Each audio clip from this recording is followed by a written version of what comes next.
Faire une action qui soit vraiment inspirée par le Seigneur et qui soit aussi dirigée sous la mouvance de l'Esprit, je pense qu'il y a des principes à respecter, sans quoi on risque d'entrer encore dans une polémique et une querelle sans fin.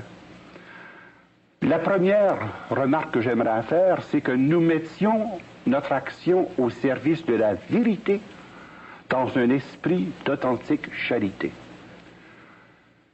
Le respect de la vérité, sans déformer les faits, sans amplifier les situations, mais dire ce qui est, mais le faire dans un si grand amour que ceux-là même qui sont visés ne soient pas heurtés ou choqués, mais qu'ils soient convaincus de la vérité énoncée.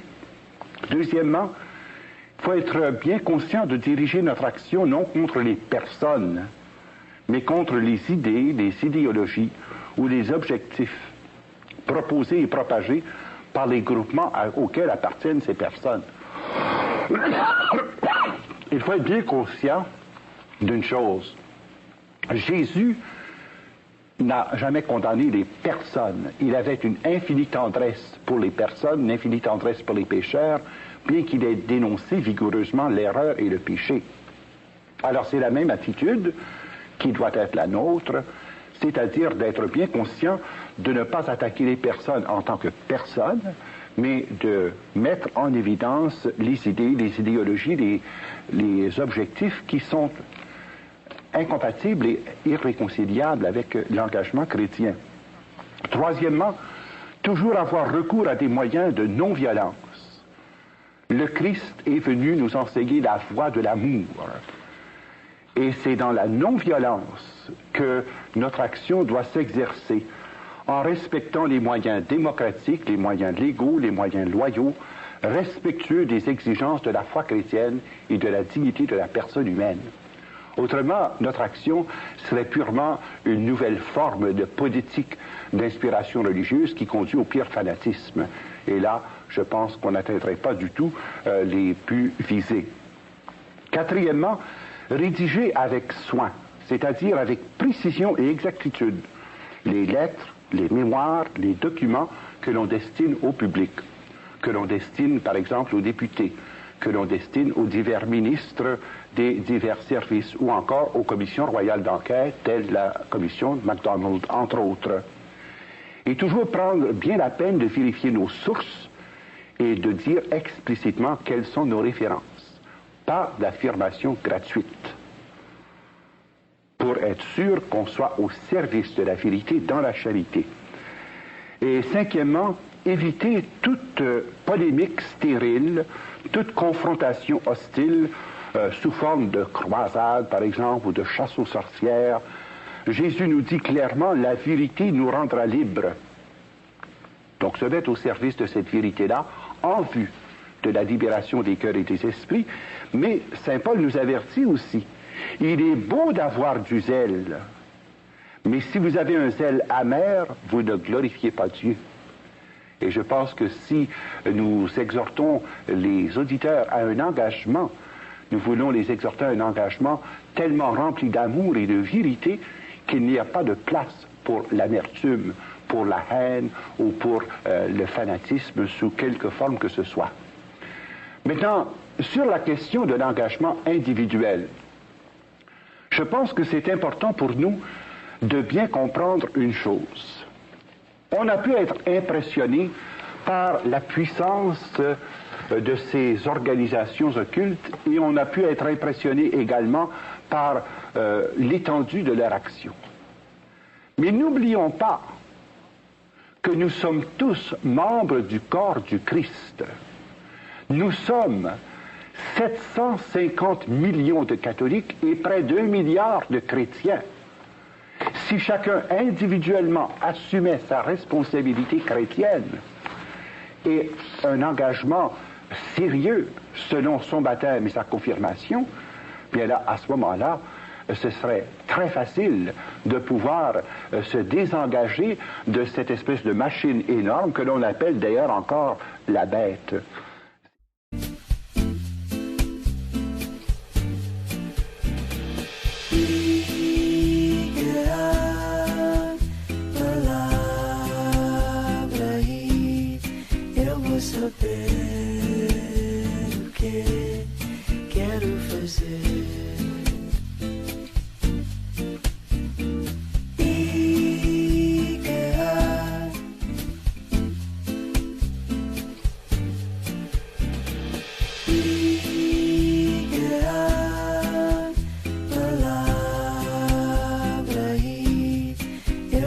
saber o que quero fazer. Bonjour les amis, j'espère que vous allez bien. On va laisser le cas psychiatrique casaro-édomite, plutôt casaro-helvétique, à son délire psychiatrique et à ses invités infanticides et pédocriminels. Parce qu'à force de dire que tous les francs-maçons sont des pédocriminels, à force de dire que tous les religieux sont des satanistes, et à force de dire bien que lui, il est le grand maître d'océan, qui a tout découvert et qui a tout vu, il s'est retrouvé sur sa chaîne avec le frère d'un franc-maçon pédocriminel qui protège les réseaux, mec qui est lui-même pédocriminel et qui en plus est sataniste, complètement impliqué dans le New Age, c'est-à-dire dans un délire pseudo-ésotérique de Tirstein-Nerien. C'est bien fait pour sa gueule. Je dois dire qu'il est exactement où il faut, le nez dans son gros caca helvétique. C'est un peuple infâme qui nous a pourri la vie depuis 1000 ans, qui a été le complice des pires gangsters à l'intérieur du Vatican qui se sont servis des Suisses pour les protéger de leurs responsabilités, parce qu'évidemment quand les papes faisaient des conneries, que ce soit le roi de France ou l'empereur du Saint-Empire romain germanique, on allait leur dire ce qu'on avait à leur dire, et y compris leur foutre une bonne claque dans la gueule, ce qui est arrivé à Anagni, où Philippe le Bel a envoyé Guillaume de Nogaret gifler le pape, ce qui lui a pas fait de mal, puisqu'il en est mort d'humiliation, cette espèce de vieux satire cupide et adepte de la théocratie pontificale. Alors, le fait est, c'est que on a quand même des règles. Des règles, c'est celle qui vient d'être énoncée par le père Régimbald. Donc, j'appelle les milieux catholiques, juifs et chrétiens en général, et musulmans, de respecter les règles éthiques qui ont été définies par le père Régimbald, c'est-à-dire qu'on ne s'attaque jamais aux personnes, on s'attaque toujours au comportement. C'est pour ça que, aussi bien pour Jabulon et le couple de pédocriminels infanticides qui étaient avec lui, je me suis jamais attaqué à eux en tant que personne, mais je me suis attaqué à eux à cause de leur comportement et à cause de leur idéologie. D'ailleurs, je me suis pas attaqué à eux, j'ai essayé de les aider. Et comme ils sont tellement attachés à Satan, ils se sont retournés contre moi, qui leur avaient tendu la main pour des raisons qui leur appartiennent. Alors maintenant, il est clair que l'intérêt de madame, c'est de pousser monsieur au suicide, parce qu'elle aura 50% de la retraite de répartition, et puis elle aura accès aux biens, sa mère étant sur le déclin, et qu'elle va se débarrasser de cet individu, comme elle a manipulé toute sa vie pour parvenir à ses fins, et d'ailleurs inconsciemment, en réalité, en tant que juive, elle a réglé son compte aux personnes qui ont exterminé les personnes de sa race. Donc après tout, justice va être faite, c'est-à-dire qu'elle va elle va le conduire à la mort, comme lui-même a conduit ses propres enfants et ses propres petits-enfants et enfants à la mort. Tout ça, c'est l'application des lois naturelles, celle des primates, où c'est la vieille guenon et le singe dominant qui essayent de nous prendre pour des jeunes guenons baisables et des mâles dominés. Sauf que la synarchie, ça fonctionne pas comme ça, on a des règles éthiques.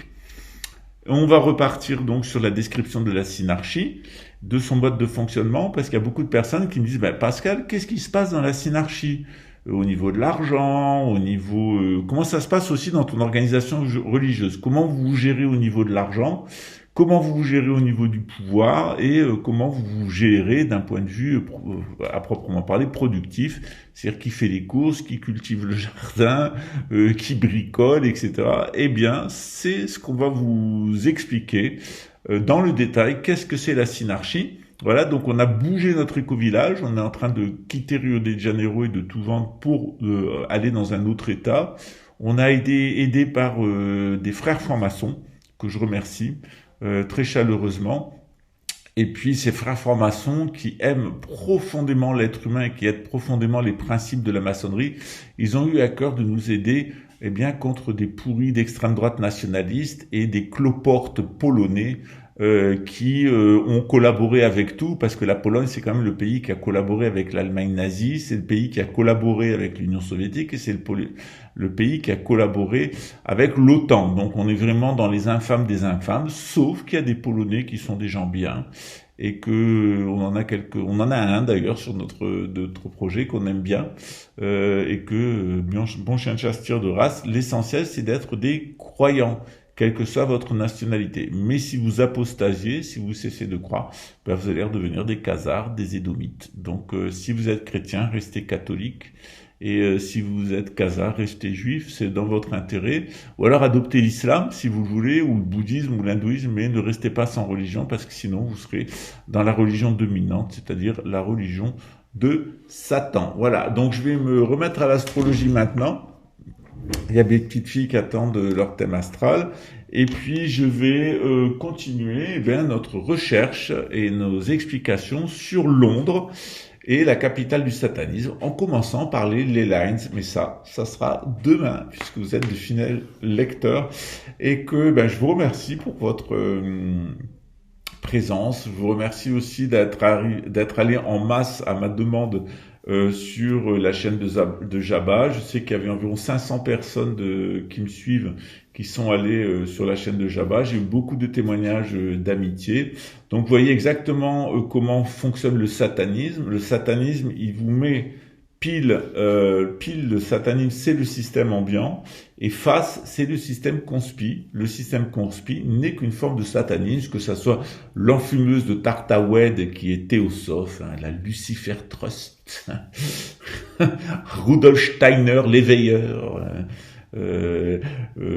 l'éveilleuse, l'enfumeuse de Tartawed, espèce de vieille perruche pérorante qui surfe pour faire du fric avec ta crypto-monnaie d'escroc sur le désespoir des gens. Donc vous êtes franchement, vous êtes, que ça soit la patinette alsacienne, l'enfumeuse de Tartawed ou connard des entubeurs, vous êtes vraiment dans la chienlit de l'humanité, c'est-à-dire les personnes qui au moment de la crise sanitaire ont profité de votre désarroi pour vous arnaquer.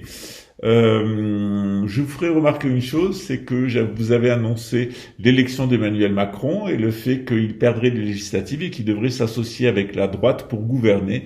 Donc on y est. Donc la bonne nouvelle, c'est qu'une fois de plus, nous, les patriotes, nous allons pouvoir, à notre retour au pouvoir, trouver un accord avec la NUP. C'est pas la DUP, c'est la NUP.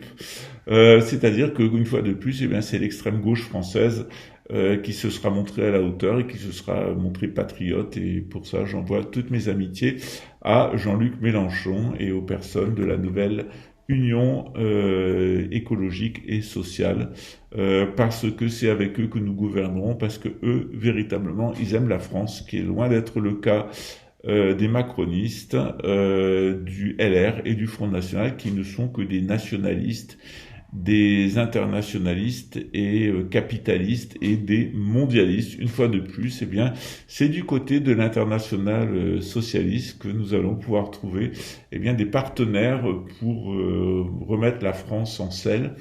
C'est d'ailleurs pour ça que notre roi, la divine providence, a amené notre roi au Venezuela, où il a épousé la fille du propriétaire de la plus grosse banque du Venezuela, mais qui était aussi un ami intime de Hugo Chavez, et j'ai publié des photos et des vidéos où on voit le beau-frère du roi en compagnie d'Hugo Chavez, et je souhaiterais envoyer un message d'amitié et d'affection à nos amis du Venezuela et de Cuba, et évidemment d'Algérie, puisque c'est à partir de là que la reconquête va se faire. À très bientôt. Ciao. Il y a un bonhomme, ça faisait 20 ans qu'il travaillait comme policier aux États-Unis. Dans les années 1990, en empruntant un autre nom, il a fait parvenir le texte complet d'une conférence et en même temps de son expérience personnelle comme policier afin de sensibiliser les journaux à travers l'Amérique de ce qui était en train de se passer et de ce qui était difficilement perceptible à l'œil nu, à moins de faire partie de ces différents corps-là. Donc, il avait commencé son papier ainsi, à la question, y a-t-il des juges, des procureurs et des policiers aujourd'hui qui commettent des actes malhonnêtes pour incarcérer des criminels? Ça, c'est la première question qui était posée.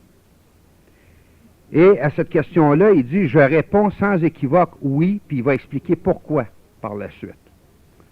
Mais il est permis d'espérer que ce n'est pas fait sans une juste cause. La véritable immoralité n'existe que quand la cause n'est pas juste. Et ça, c'est excessivement grave. Habituellement, le droit, l'organisation des États en Occident, toute la tradition historique qui s'est formée jusqu'à l'heure actuelle, était basée en fonction d'une idéologie chrétienne à venir jusqu'au 20e siècle.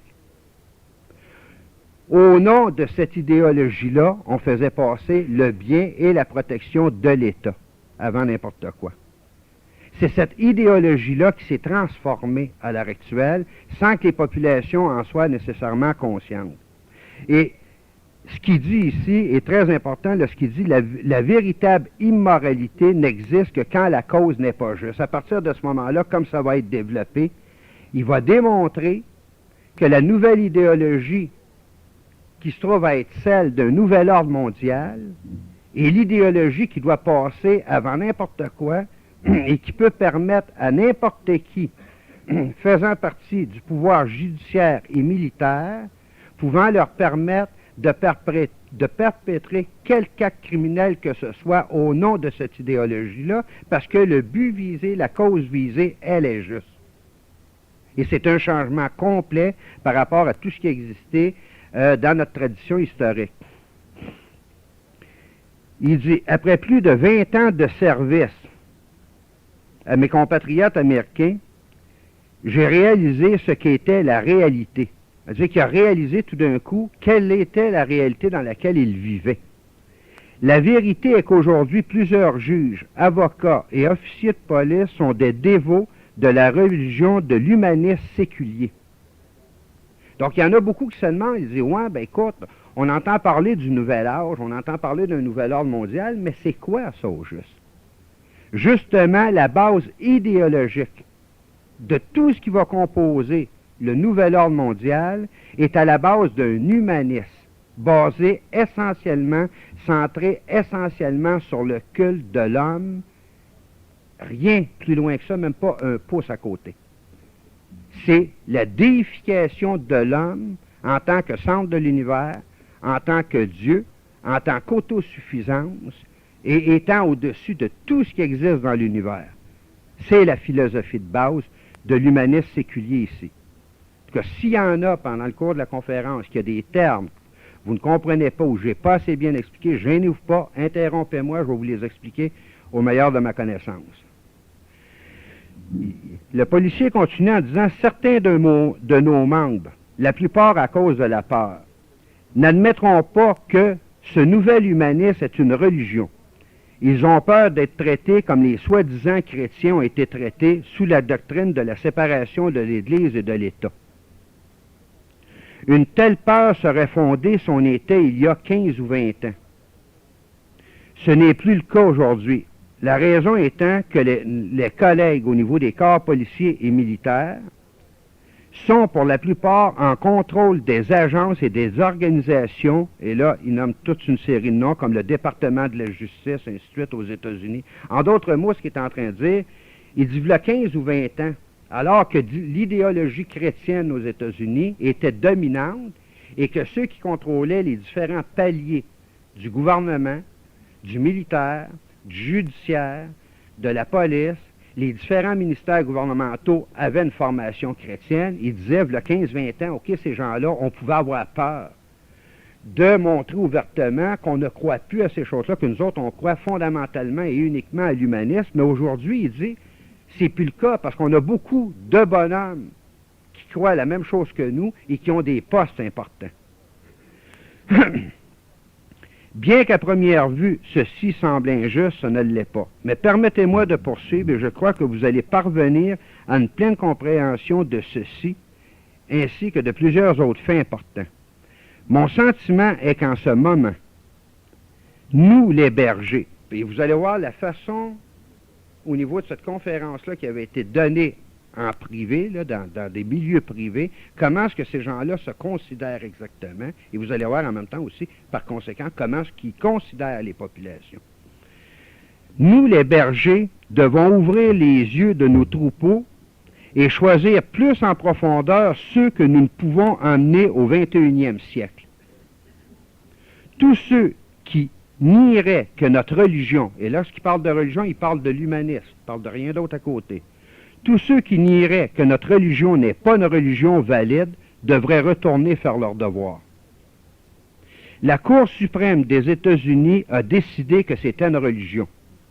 Il y a quelques années, dans des cas de causes célèbres comme la cause de Torcaso, Arbenton et d'autres causes, la Cour a statué que la croyance dans l'humanisme, le rejet de l'idéologie chrétienne était une religion aussi acceptable que la religion chrétienne pouvait l'être. C'est ce qu'il veut dire ici. C'est là la croyance et non pas le corps, les principes ou le culte qui semblent être l'essence de la religion. Elle explique de plus que la croyance fait référence à une certaine vision universelle de la vie, du monde et de l'humanité.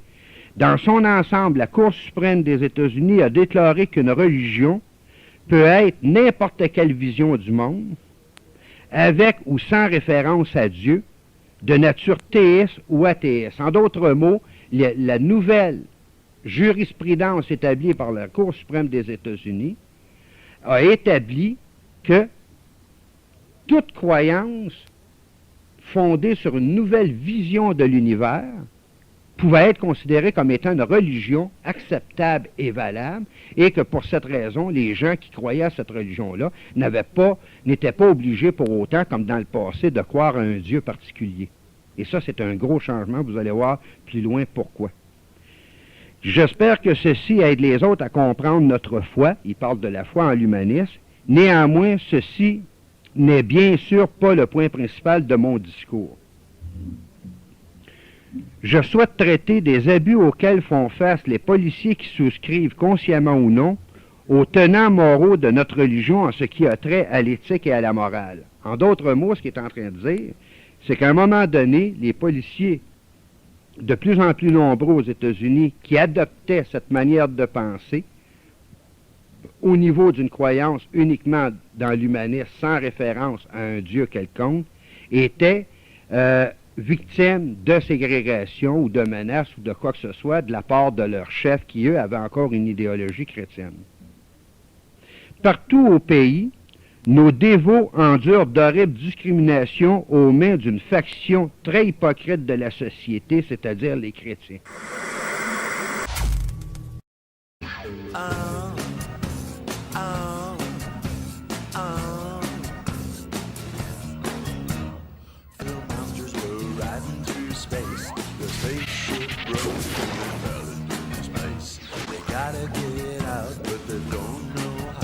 So they're waiting and waiting in a creepy, creepy house.